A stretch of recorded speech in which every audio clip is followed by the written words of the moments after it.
What's up, everybody? PJ Braun here. This is PJ installment number 4 for legs. We always start with the clock in the beginning. We actually started about 20 minutes later than normal today. Mondays are kind of crazy at the office, and it was harder to get here on time. Anyway, starting off, what I do nowadays, I do hams and quads on the same day. So that's a little bit different than when I was training for bodybuilding shows competitively. I usually had a hamstring day and a separate quad day. I actually did do a lot together though. So this is not something that would be out of the ordinary for me. I like to start out with either the lying hamstring curl or the seated hamstring curl, and I do a lot of reps. I do sets of 20, really concentrate on the squeeze, get myself all warmed up. And then I like to do a unilateral exercise. If your gym has one of these unilateral or quote unquote single leg hamstring machines, I really can't stress the importance of these enough. Most people have some sort of hip or spinal imbalance that causes one leg to be shorter or your hips to be rotated out of place. And it's a very easy to overwork one of your legs. And I've seen a lot of people with one leg bigger than the other. I do. So I like to do a lot of individualized stuff like this, because when you have those imbalances and one side gets stronger than the other, you wind up getting worse injuries down the road. And I do like to go pretty heavy on those single leg hamstring curls. The one thing that, as far as hams go, that I'll go pretty heavy on. Like I said, if I start with the seated, I'll usually wind up finishing off with the lying ham curl, and vice versa. If I start with the lying ham curl, I'll finish off with the seated. I always do those single legs in the middle. But as far as the seated and the lying ham goes, I'm looking at about 4 sets for each exercise, and I'm shooting for like 20 reps, 15 minimum. And then as far as the seated, as far as the single leg hamstring curls go, I'll go heavier on those. I'll go down to 10 reps. But I feel with hamstrings, it's important that your reps are explosive. You're going to explode the heels up towards your glutes and then control it on the way down. Your hamstring is an explosive muscle. It controls running and sprinting. So if you think of how explosive of a motion that is, it makes sense that you would use your contractions to be explosive like that. Now, you're going to say to yourself, wow, look at this big guy just doing 2 plates on the leg press. What a pussy. I'm sure I'll get some of those comments underneath, and that's okay. What I do, and this is really hard, this is something I've been doing for years, and I love to start the quad portion of my workout like this. I put 2 45s on each side of the leg press, and I go for 20 reps, right? Which I can do no problem. As soon as I do that, I get off, I put another 45 on each side, and I shoot for 20 reps again. I keep on doing this as one continuous long set until I get to the point where I cannot get 15 reps, okay? That's my cutoff. So usually on a good day, I'm gonna get to about 7 or 8 plates on each side before I can't hit 15 anymore. Now remember, this is all in a row. The only rest you're taking is the time that it takes for you to get off and throw those 45s on. At this point in the diet, I'm really gassed out, so I think I only made it to 6 plates today.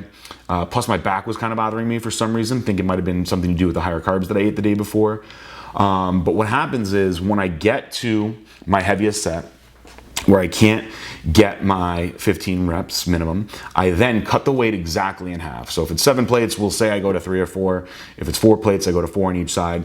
And I go for an all-out burnout set, which could be anywhere, depending on the day, from 20, 25 reps to I've done as much as 100 before. And there's lots of people that have trained legs with me that know I do love 100 rep sets on the leg press. And I also want you to notice, because there's going to be people that are like, oh, his range of motion is terrible. I'm actually doing this on purpose. My feet are close together and I'm concentrating on keeping my knees in.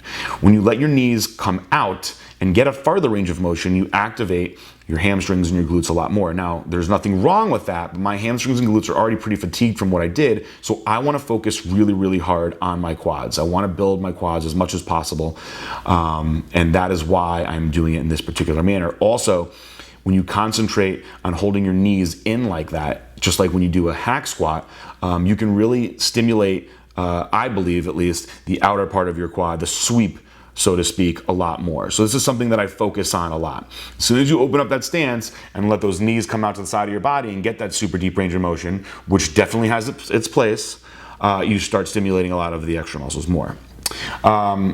This is the one exercise that I typically will go heavy on these days. This is a reverse hack squat. The way that I do it on this specific hammer strength machine, this is the only machine I like to do these on, it almost mimics a front squat. which is an outstanding quad builder, but beats up your shoulders. I can't do front squats at all anymore because of my shoulder injury. And to be honest with you, I have a very hard time with regular back squats now because externally rotating my shoulder to get in position really bothers me. And I have to hold my arms very, very wide out to the outside of the bar where the 45s are.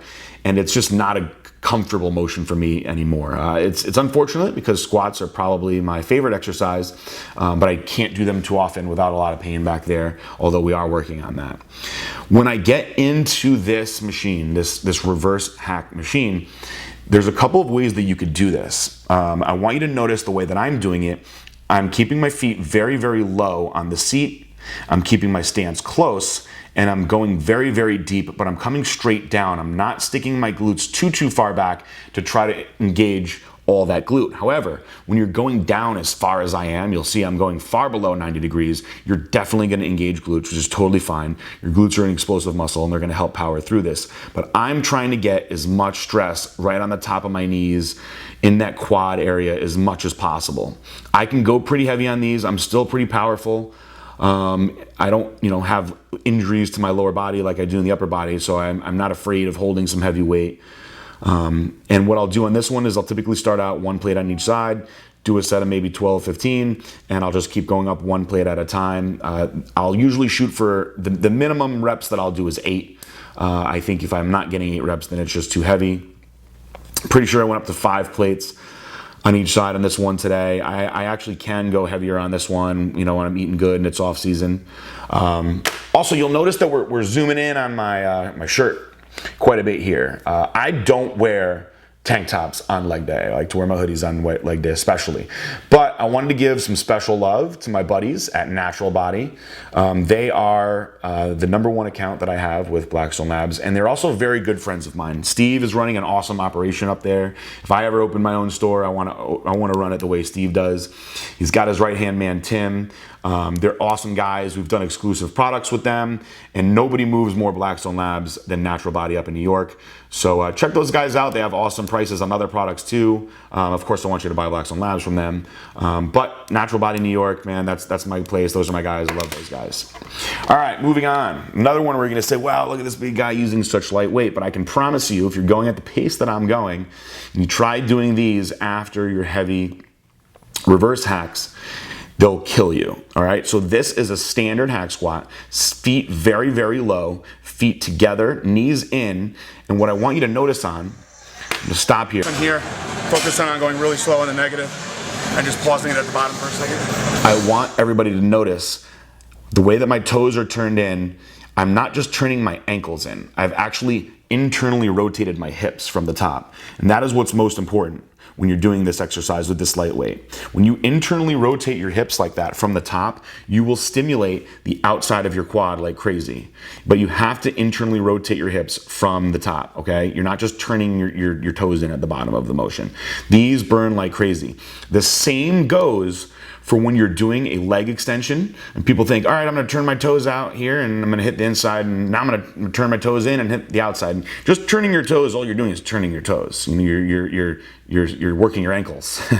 You have to internally or externally rotate your hips to change the stress. Now, when your hips are internally rotated like this, it burns, it's tough on the outside of the leg. And this is a great finisher, or it's a great superset move. You wouldn't, in my opinion, go heavy on this as well as the reverse hack because it's kind of like beating a dead horse, so to speak. This is a specific exercise that I'm doing.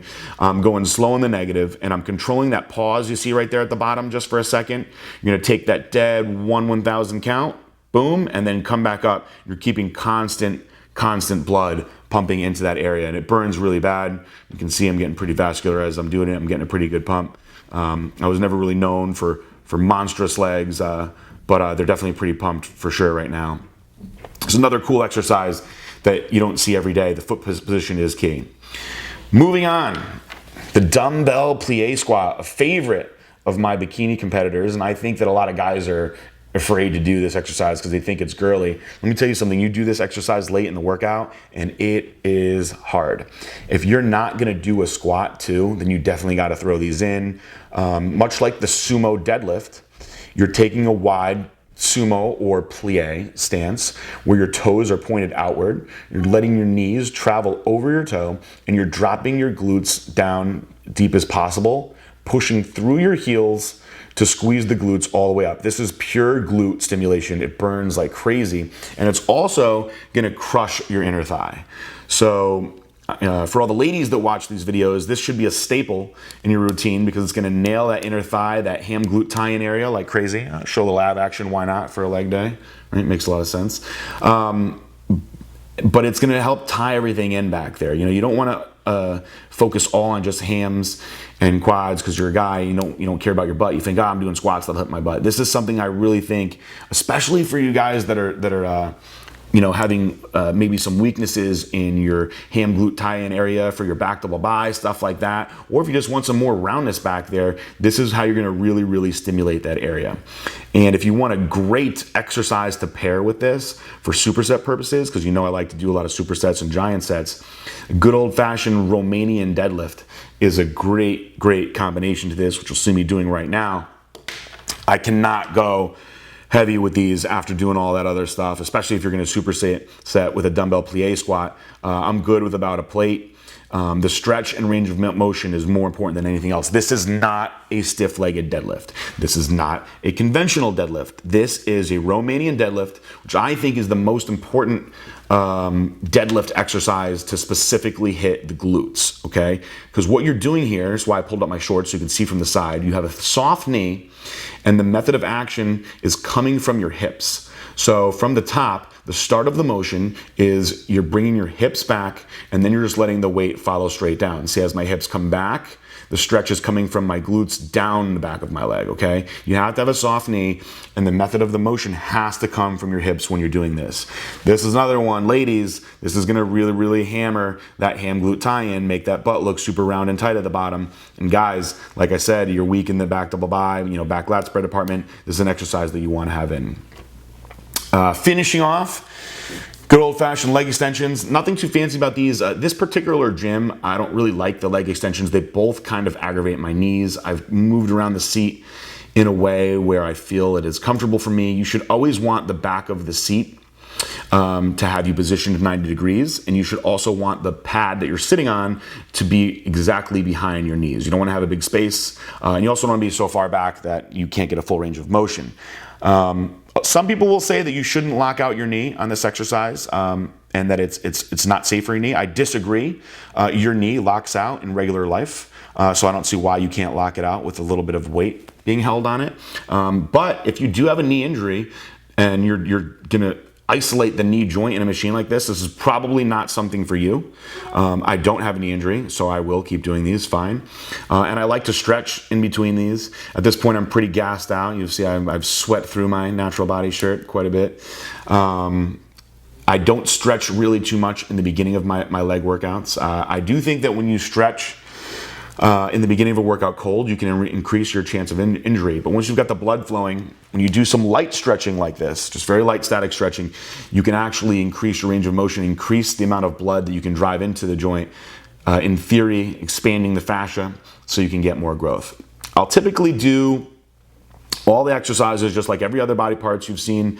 It's pretty repetitive here. I'll do about 4 sets per exercise. One thing that I really love with leg extensions, just like I said when I was doing the hamstring curls, is I will do single leg hamstring leg extensions, unilateral, for the same reason that I said it's important to do this, the single leg hamstring curls. The same thing here. You want to work out any imbalances, and these are great ways to do it. Now you could do that with all kinds of exercises. You can do single leg squats, lunges, all kinds of stuff. Today it just happens to be that I'm doing them isolated in machines. And I actually will do them both in the same workout. Maybe I'll do 3 or 4 sets of regular leg extensions, and then I'll do 3 or 4 sets of single legs. And I know this seems like a lot of volume, but we have discussed in all the videos that I'm a volume guy. I like a lot of volume. I don't do anything that is joint crushing or bone breaking as far as weights go. So I feel that I have to do more volume and flush as much blood as possible into the joint, into the muscle, forcing everything to grow.